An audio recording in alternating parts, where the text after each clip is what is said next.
King Nagarjuna career లో ఎప్పుడూ చేయని పాత్రలో కనిపించనున్నారా? సూపర్ స్టార్ రజనీకాంత్ సినిమాలో కింగ్ పాత్ర ఏంటి? ఒకవైపు సినిమాలు చేస్తూనే రియాలిటీ షోలోనూ అదరగొడుతున్న నాగ్ త్వరలో కొత్త గెటప్ లో కనిపించనున్నారట. ఇప్పటి వరకు తెలుగు అగ్ర కథానాయకులు ఎవరూ చేయని సాహసం చేయబోతున్నారట. క్రేజీగా ఉన్న ఈ స్టోరీ ఏంటో తెలుసుకోవాలనుందా? Let's watch the story.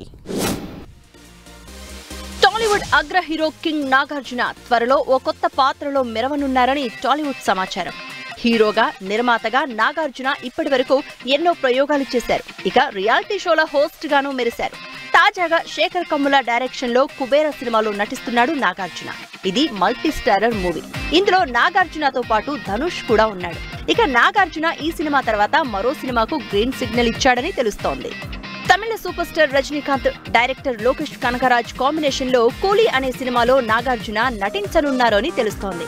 ఈ సినిమాపై ఇప్పటికే అధికారిక ప్రకటన రాగా నాగార్జున కూడా ఉంటారు అనేది తాజా అప్డేట్. పాన్ ఇండియా మూవీగా తెరకెక్కుతున్న ఈ సినిమాలో నాగార్జున తన కెరియర్ లో ఎప్పుడూ చేయని విలన్ రోల్ పోషిస్తున్నట్లు సమాచారం. విలన్ క్యారెక్టర్ అయినా రజనీకి ధీటుగా ఉండే పాత్ర కావడంతో నాగార్జున కూడా ఓకే చెప్పారంటున్నారు. ఈ చిత్రంలో నాగార్జునను చాలా కొత్తగా ప్రజెంట్ చేయడానికి దర్శకుడు లోకేష్ కనకరాజు చూస్తున్నారని కోలీవుడ్ వర్గాలు అంటున్నాయి. అంతం మూవీలో నాగార్జున తొలిసారిగా నెగటివ్ షేడ్స్ ఉన్న పాత్ర చేశారు. చాలా కాలం తర్వాత ఇప్పుడు విలన్ గా మరోసారి కనిపించబోతున్నాడు అనే సమాచారం టాలీవుడ్ లో హాట్ గా మారింది. ఈ సినిమా తర్వాత ఇలాంటి పాత్రలకు నాగార్జున గ్రీన్ సిగ్నల్ ఇచ్చే అవకాశం ఉందంటున్నాయి టాలీవుడ్ వర్గాలు.